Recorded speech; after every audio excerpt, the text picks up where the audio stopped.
अनार एक ऐसी बागवानी फसल है जिसे एक बार लगाने पर कई साल तक फल मिलते रहते हैं। अनार को सबसे ज़्यादा स्वास्थ्यवर्धक और पोषक तत्वों से भरपूर फल माना जाता है। अनार में मुख्य रूप से vitamin A, C, folic acid और एंटीऑक्सीडेंट पाए जाते हैं। इसके अलावा इसमें एंटीऑक्सीडेंट बहुत ही अधिक मात्रा में पाई जाती है। किसान भाइयों, अगर आप अनार की बाग लगाना चाहते हैं तो ये वीडियो आपके लिए बहुत ही उपयोगी होगा।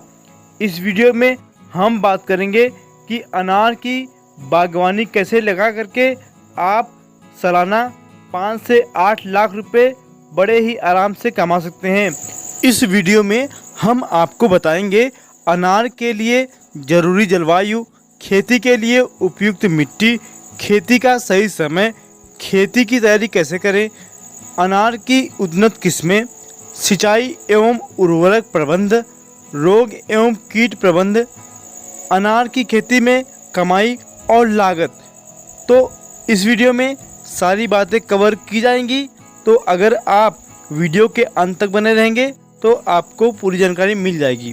तो दोस्तों, जो भी इस चैनल पर नए हैं, चैनल को सब्सक्राइब करें, वीडियो को लाइक करें और अपने दोस्तों तक शेयर करें ताकि हमारा और उत्साह बढ़े और हम आपके लिए इसी तरह के वीडियो लाते रहें। तो चलिए शुरू करते हैं यह वीडियो। भारत में अनार की खेती मुख्य रूप से महाराष्ट्र, गुजरात, राजस्थान, आंध्र प्रदेश, उत्तर प्रदेश, मध्य प्रदेश, बिहार, हरियाणा, पंजाब, कर्नाटक आदि राज्यों में बड़े पैमाने पर की जाती है। तो किसान भाइयों, अब हम सबसे पहले बात करते हैं कि अनार की खेती के लिए ज़रूरी जलवायु। वैसे तो अनार का पौधा लगभग सभी प्रकार के जलवायु में पनपता है, किंतु गर्म और शुष्क जलवायु में इसके फल और फूल लेने में काफ़ी अच्छी मदद मिलती है। अनार के फल 35 से 37 डिग्री सेल्सियस तापमान पर अच्छे से परिपक्व होते हैं। अनार की खेती के लिए जलवायु का महत्व इसी बात से लगाया जा सकता है कि मध्य प्रदेश या महाराष्ट्र या अन्य गर्मी वाले क्षेत्रों में अनार के में खूब अच्छा रसीला और स्वादिष्ट होता है। वहीं उत्तराखंड और हिमाचल प्रदेश में जो अनार पैदा होता है वह कम रसीला और खट्टा और उसके बीज बहुत ही सख्त होते हैं। अब हम बात करते हैं कि अनार की खेती के लिए उपयोगी मिट्टी। वैसे तो अनार का पौधा लगभग सभी प्रकार की मिट्टी में विकसित हो जाता है, लेकिन रेतीली जगहों वाली दोमट मिट्टी या हल्की मिट्टी में गुणवत्ता युक्त फल प्राप्त किए जाते हैं। अनार की खेती के लिए 6.5 से लेकर के 7.5 pH मान वाली क्षारीय मिट्टी की ही प्रयोग में लाए तो ज़्यादा अच्छा उपज प्राप्त होगा। किसान भाइयों, अब हम बात करते हैं कि अनार की खेती का सही समय क्या होता है, मतलब कि पौधे की रोपाई का सही समय क्या होता है। तो अनार की खेती का सबसे अच्छा समय होता है पौधे की रोपाई का फरवरी से मार्च और जुलाई से सितंबर।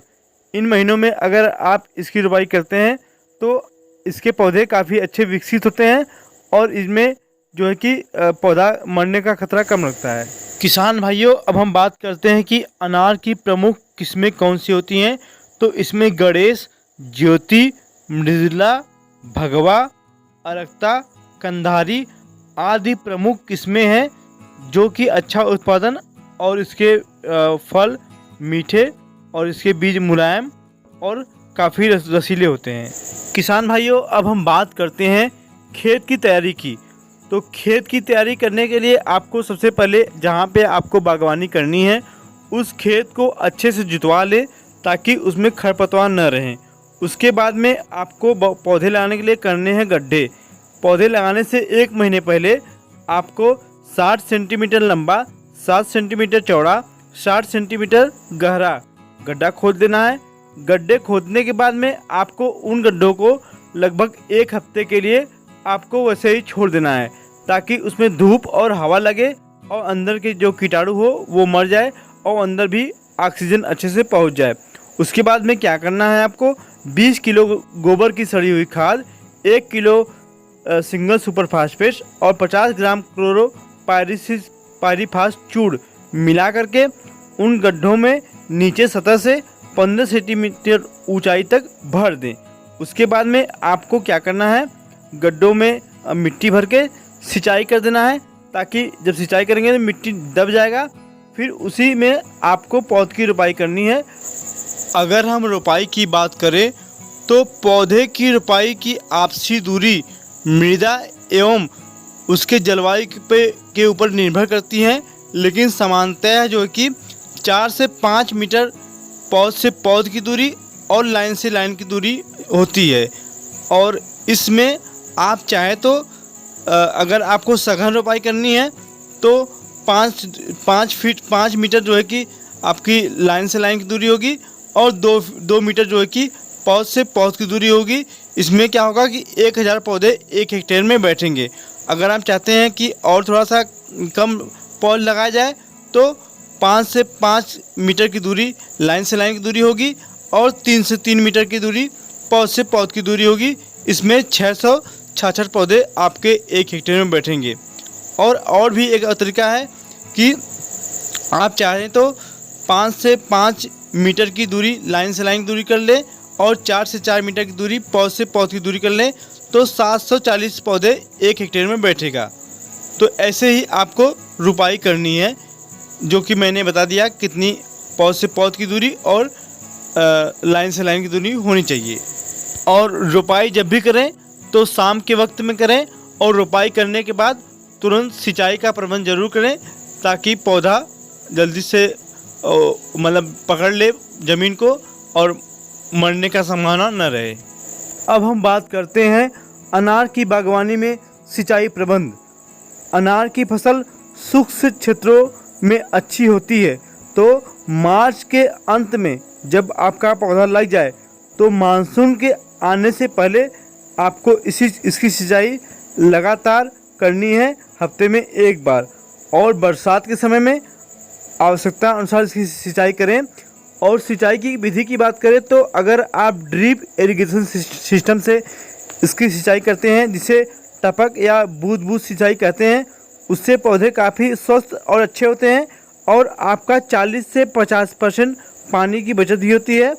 और ये सिंचाई की विधि बहुत ही अच्छी होती है और सरकार की तरफ से इसमें आपको सब्सिडी भी मिलता है और अपने आप क्षेत्र के ब्लॉक से आप ड्रिप इरिगेशन का पूरा सिस्टम प्राप्त कर सकते हैं। आइए दोस्तों, अब हम बात करते हैं उर्वरक प्रबंधन की।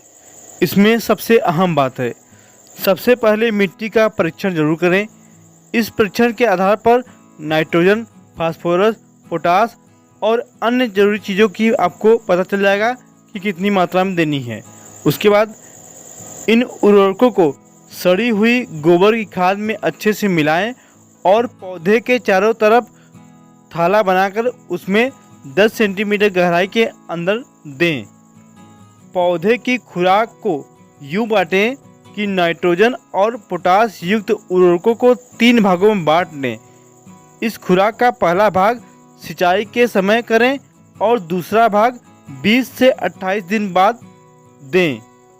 और साथ ही में यह ध्यान दें कि फास्फोरस की पूरी खुराक पहली सिंचाई के समय ही दें। यदि आपके बगीचे में मिट्टी काली हो तो उसमें नाइट्रोजन की आपूर्ति के लिए यूरिया और लाल मिट्टी में कैल्शियम अमोनियम नाइट्रेट डालें। फास्फोरस की आपूर्ति के लिए सिंगल सुपर फास्फेट एवं पोटास की आपूर्ति के लिए पोटास का प्रबंध जरूर करें। मृदा परीक्षण के आधार पर सूक्ष्म तत्वों को देना सुनिश्चित करें। जिंक, बोरान, आयरन और मैंगनीज की 20 से 25 ग्राम की मात्रा को प्रत्येक पौधों में गोबर की सड़ी हुई खाद के साथ में जरूर दें। पौधों में फूल आने के समय 12:61:00 के अनुपात में नाइट्रोजन, फास्फोरस, पोटास को 8 किग्रा प्रति हेक्टेयर के हिसाब से 1 दिन के अंतराल में 1 महीने तक दें। पेड़ में फल आने की अवस्था में 19:19 के अनुपात में नाइट्रोजन, फास्फोरस, पोटास को ड्रिप की सहायता से एक एक दिन के अंतराल पर 1 महीने तक दें। उसके बाद में जब पेड़ों पर फल पूरी तरह लग जाए तो आप उन्हें 0-0-52-34 के अनुपात में नाइट्रोजन, फास्फोरस, पोटास की मात्रा एक एक दिन के अंतराल पर 1 महीने तक दें। पेड़ों से फल तोड़ने के 1 महीने पहले कैल्शियम नाइट्रेट की प्रति हेक्टेयर 12 किलोग्राम की मात्रा ड्रिप इरिगेशन की सहायता से दे दें। किसान भाइयों, अनार की फसल में रोग एवं कीट प्रबंध यह एक टॉपिक काफ़ी लंबा है, तो इसको हम दूसरे वीडियो में कवर करेंगे और उसका लिंक इस वीडियो के डिस्क्रिप्शन में डाल देंगे। आप उसको देख लीजिएगा, क्योंकि ये वीडियो काफ़ी लंबा हो जाएगा, इसलिए इस टॉपिक को हम इसमें कवर नहीं कर रहे हैं। किसान भाइयों, अब हम बात करते हैं कि अनार से उत्पादन कितना होता है। पौधे रोपने के 3 साल बाद फल आने लगते हैं, लेकिन व्यावसायिक रूप से उत्पादन 5 साल के बाद शुरू हो जाता है। अच्छी तरह से विकसित पौधे 60 से 80 फल प्रति वर्ष 25 से 30 वर्षों तक देते रहते हैं। और सघन विधि से अगर आप बाग लगाने पर 480 टन उपज हो जाती है, जिससे 1 हेक्टेयर में लगभग 5 से 8 लाख रुपए प्रति वर्ष आय आप कर सकते हैं। और इसमें अगर लागत की बात करें तो प्रथम वर्ष आपको पौध का खर्चा, रोपाई का खर्चा और गड्ढा खोदने का खर्चा, खाद, पानी, इन सब का खर्चा देना पड़ेगा। उसके बाद दूसरे वर्ष से आपको सिर्फ निराई गुड़ाई, पानी और खाद का खर्चा देना पड़ेगा।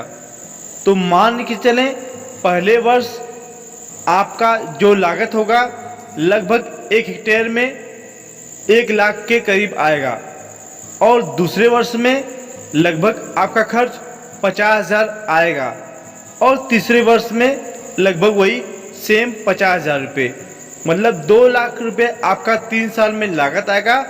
और तीसरे साल से इसमें उत्पादन शुरू होगा तो लगभग आपका 4 लाख के आसपास इसमें उत्पादन शुरू हो जाएगा। और उसके बाद में सिर्फ आपका उत्पादन होगा और लागत में आपका खाद, पानी और इसका रखरखाव आएगा।